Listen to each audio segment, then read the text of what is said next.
Just doing my little dance, waiting to come live in both Facebook and Instagram. Yes, we are here. Awesome. Welcome. This is already the 32nd episode of HSP TV. And today I want to discuss a very interesting question that I received. And that is the question, how does HSP work? And I'm guessing that the actual question is how does high sensitivity work? Because how does a highly sensitive person work would not be a right question. So that's what I'm going to answer today. And if you're here live joining me today, wave at me, shout out. I'll give you a shout out. So I see that Noam has joined me. Nice of you to join, Noam. Welcome.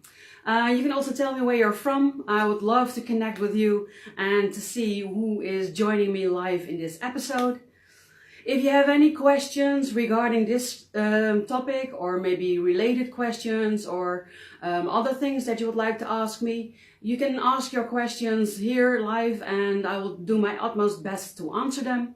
And if you're watching this in replay, that's also possible, then you can submit your questions to me via info@tobeimbalance.com and I will answer them in next week's episode. You're from Los Angeles. Awesome. Nice of you to join.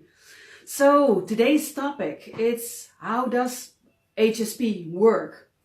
Well, how does high sensitivity work? They did a scientific research about it, and they put a highly sensitive person and a not highly sensitive person underneath an MRI scanner, and they showed them both the same pictures, the same video clips, the same audio clips, and they really had a remarkable result, because when they show the same videos to a not highly sensitive person and a highly sensitive person, they see that for the highly sensitive person, a lot more brain areas become active. They see a lot more areas in your brain light up when they look at the same video, or when they look at the same image, or when they listen to the same audio clip. And this actually means that the working theory is correct, and that is that we as highly sensitive people literally see more, hear more, taste more, smell more, feel more and experience more. And they now have proven that by use of the MRI scanner, which is totally awesome. I've written an article about it, so if you're interested in knowing the full scope of the research and the results that they got from it, you can go to my LinkedIn profile and you can look up my article that I wrote about high sensitivity finally being acknowledged by science. Also a good read. Oh, I see that Topaz Coaching has joined us. Nice of you to join. Love to have you. So that's how it works. And in practice, this means, I don't know in the United States if it's the same as here in Europe, but there was somebody who thought that it would be better to put all employees in the same workspace. So instead of having your own office, there's just one giant workspace, and they put all the desks in there and all the people work in there together. And if you are not highly sensitive, then you might actually enjoy working in such an environment, because you get to talk with your colleagues, you see them more, you're part of the busyness, part of the activity, and you can maybe switch more quick between tasks or between phone calls or those kinds of things. But if you are a highly sensitive person, this can cause an incredible overwhelm. If you take what I just told you about our brain activity becoming much more for the same image or the same video clip, this is also the same for the same environment. So when you are a highly sensitive person and you are in such a work environment where they put everybody together, you are very aware of everything that is around you. You hear all the sounds that are around you, not only the people that are talking in the cubicles next to you or at the desks next to you, but everybody in the entire room. And if that colleague has a radio playing and at the other end of the room there's also a radio playing to a different radio station. Hi Rob, nice of you to join. Then you hear both those radio stations, and this can cause an incredible auditory overwhelm. And if you then also have colleagues who are constantly on the telephone, talking a lot with other people, and people passing you by, maybe in conversation together, or if there is a coffee machine near you and people tend to talk near the coffee machine, then it all adds up. It's like this, what you hear, and that what you hear, and that what you hear, and that what you hear, and that what you hear, and that what you, we hear everything that is in the room, all the sounds, all the conversations, everything, and that's just sound. There's also visual stimulation. You see all the people, you see all the different colors of all the outfits that people are wearing, but you also see posters. If people decorated their work environment with stuff that they like, and for them it could be visually pleasing, but for you it could not be visually pleasing. For instance, if you have a colleague who is very into death metal and has a poster of that on his cubicle wall, and you are somebody that sees it and you don't have anything with it, or it triggers something that you don't like within yourself, then that can cause a real problem. And that's the visual stimulation. And then there's also the smell, everybody's perfume, the eau de cologne from the man, the perfume for the girls, but also if somebody is eating a banana, or if somebody is peeling an orange, if somebody walks by with a cup of coffee. All these things, they add up. So you have the auditory part, you have the visual part, then you have the smelling part. Then you get also the feelings, because as a highly sensitive person, we are also very in tune with our surroundings, with the energy that is around us. So you feel which colleague is sad, and you feel which colleague is happy. And if you are surrounded with just happy people, then that could be really good, because if you're surrounded with happy people, you take over the happiness and you start feeling more happy as well. But that generally doesn't tend to be the case, because most people have hidden emotions or hidden feelings, and you as a highly sensitive person, you feel everything. You feel the sadness that somebody has because maybe somebody just died, or maybe they are just depressed, or everything around you, all the energies. If somebody is angry, you feel it.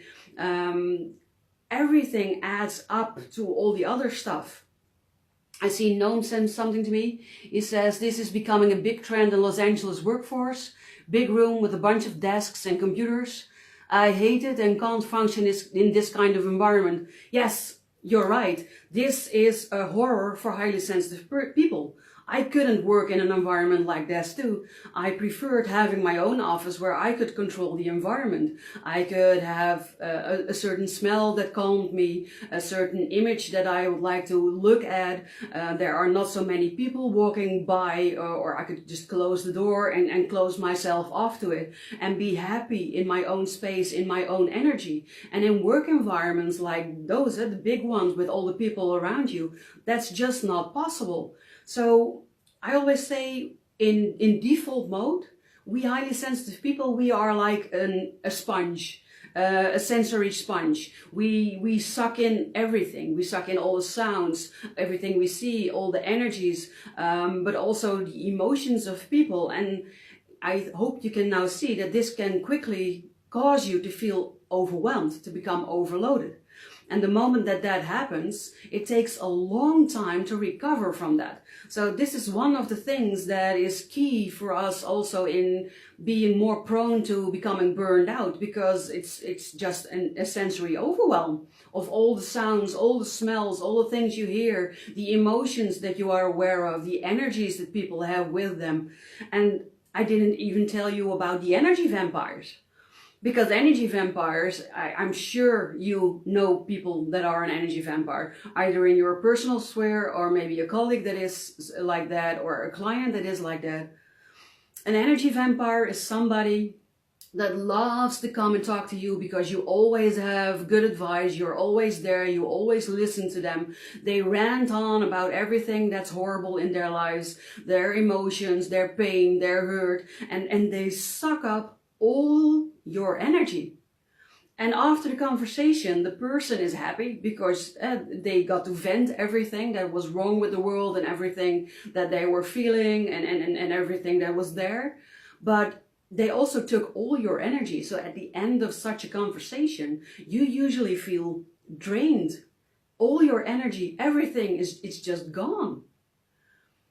And that is also something that happens in these big work environments. And most of the people, they are not even aware that they are doing that. So I'm not saying that an energy vampire is choosing to be an energy vampire.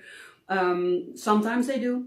It's not that none of them are aware, some are aware, but most of them are not aware. They just want someone to talk to, a shoulder to lean on, someone to vent their problems to. And if you don't learn how to protect yourself from their energy vampirism, then they suck all of the energy out of you, and you are already leaking all your energy in a working environment where you are among such a big crowd of people. 70% of all highly sensitive people are introverted, and that means that they get their energy from being alone, from working alone in their own office, from doing activities by themselves. They get their energy from being alone. 70% of the highly sensitive people is extroverted, and that means that they get their energy from other people. But still, that's a precarious balance, because even though they get energy from other people, it can also quickly become too much. So it's a very fine line between having people surrounding you, giving you energy, feeling nice, and suddenly it becoming too much. So if you think you are a highly sensitive person, or you know you are a highly sensitive person and you experience this, and you love to go to parties, or you love to go dancing, or you love to go to the movie theater, and in the beginning everything is nice and everything is fine and you're enjoying yourself, but apparently from one moment until the next, it can suddenly be too much. It can suddenly feel overwhelmed, and then you don't really understand it, because at first you are really liking it. I was like that. I still do, actually, but I love going dancing, for instance. It's one of my passions. But when you go dancing, it's usually in a big room with a lot of people, with a lot of energies, and I thrive in that energy. If the music is great, music is also something that I respond to very easily. So it can either be happy music or depressing music, but for dancing it's usually good music, because I love salsa dancing, which is high energy, nice dancing, nice music, or kizomba, which is a bit less energy but still really nice, really flowy. And I love the energy, I love the people, I love connecting with a dance partner on the dance floor to become one while you're dancing. But it can also really quickly become too much, and then I just want to go home. So it feels like you're with one foot on the gas pedal and one foot on the brake. And if it goes too slow, you want to give gas. But when it goes too quickly, when it's too much people, too much energy, then you want to brake because it becomes too much. And that's what the highly sensitive extrovert experiences. As an introverted, highly sensitive person, you probably won't recognize this, because I've been told by highly sensitive introverts, because by now you should know I'm not an introverted, I'm an extroverted person. But they love quiet activities, reading on the couch, going for a walk, and those are things I also enjoy.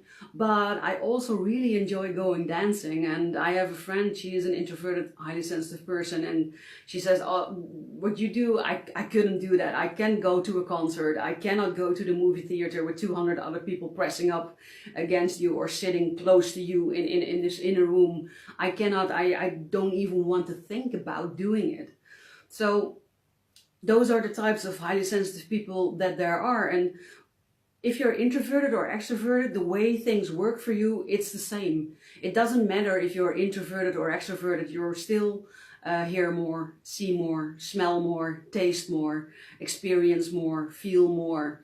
It's just the way it works. So I hope that this was a clear answer to your question on how does highly sensitivity work. And I also want to talk a little bit about oversensitivity, because those two get confused a lot. I had this girl come up to me last week and she told me, you say that all highly sensitive people are empaths, but I don't agree. I know highly sensitive people and they are not empathetic at all. And all highly sensitive people have empathy. All highly sensitive people are empaths. When you see somebody that says that they are highly sensitive and they are not an empath, they are either not a highly sensitive person, or they are still not in tune with their deep self and have not fully loved and accepted and embraced who they really are. Hi, nice of you to join. I cannot read your name because it's too long, but hi anyway. Nice that you're there. Where was I? Oh yeah, the girl and the empathy. So if you are a highly sensitive person, but you are not proud of it, or you only experience the downsides, what usually happens is that they shut off their high sensitivity. They close everything off and they switch to ratio, to their brain, for logic and reasoning, because that's what our world works on. So if we are more logical and more operating from reason, then we tend to have it easier in this world, or so it seems. So that could be the case with such a person. They are either not highly sensitive, or they are denying a really big part of themselves. But what could also be the case is that they are calling themselves highly sensitive when they are not, and they are just overly sensitive. Because I've seen also in fora lots of people that claim that they are highly sensitive because brands in the back of their neck irritate them, and the dog barking for the neighbors irritate them, and all kinds of little things irritate them. But just because those things irritate you doesn't mean that you are highly sensitive. It just means that you're overly sensitive to the brand in your neck or the dog barking. But you can also be overly sensitive to those things when you are just a regular person and not a highly sensitive person. So just being sensitive to those types of things doesn't mean that you are a highly sensitive person. Because one of the biggest advantages, one of the greatest things actually that I believe high sensitivity comes with, is our great ability for empathy, our ability to understand where other people are coming from, to understand their emotions, to understand their feelings, and to be able to navigate between them without hurting anybody. That is one of the biggest advantages that high sensitivity has. Another big one is intuition. I've already done a show about intuition. So if you've not seen it, then subscribe to my YouTube channel and watch it, because it's also an awesome one. But those things, they are one of the biggest gifts, I would say, that we as a highly sensitive person have. So high sensitivity, it's not just being overly sensitive for everything, crying about everything, cannot do anything, cannot go out, cannot enjoy yourself. That is not high sensitivity. When you are a balanced, highly sensitive person that completely loves and accepts themselves for who they are, then you can do anything that you want. And I mean this. You can do anything that you want. I am able to do everything that I want. For some things I need to prepare. I need to prepare myself mentally, I need to prepare myself physically when I go dancing, because I can get overwhelmed, but there are certain things that I can do to protect myself from that, and then I can just focus on being happy and enjoying myself. And those are the things that I can teach you as well. So if you're watching this live or in the replay, it doesn't really matter, and you want to learn more about this, you want to learn how you can do everything that you want to do, then claim your free breakthrough clarity session with me. You can go to www.beinbalance.com/yes. And for the viewers of this HSP TV broadcast, I want to offer a free breakthrough clarity session. So take me up on this offer if you want to learn how you can love and accept yourself unconditionally too, so that you can do anything you set your mind to. I hope this was a valuable session for you again today. And I also hope that if you did like it, that you would share it with your network. I get a question. I'm sorry. Not able to do multitasking. Is that a part of the HSA trade? Well, nobody is actually able to do multitasking, because multitasking doesn't exist. Multitasking is just switching really fast between two tasks. But every time we switch between a task, it takes our brain a certain amount of time to readjust to the task that you're now focusing on, and you lose time. And for us, we are often perfectionists and we want to do everything really well, and switching our focus back and forth so often doesn't help with actually completing those tasks, and it doesn't feel good to us. So naturally, we are inclined to not want to switch between tasks really fast, what people tend to call multitasking, but what actually doesn't exist. So I hope that this answered your question. HSP Vlaanderen, nice of you to join.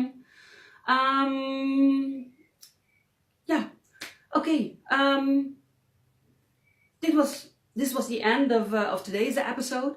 If you have any other topics or any other questions that you would like me to do a broadcast about or to answer, you can email me at info@tobeinbalance.com with the number 2, beinbalance.com. And who knows, you might be the subject of my next week's episode. So I'm here live every Thursday, 5:30 Amsterdam time, which is GMT +1. I am live on both Facebook and Instagram at the same time, so you can choose which channel to join. And if you're not able to watch them live, you can subscribe to my YouTube channel and you can also watch them in the replay. Thank you for your attention.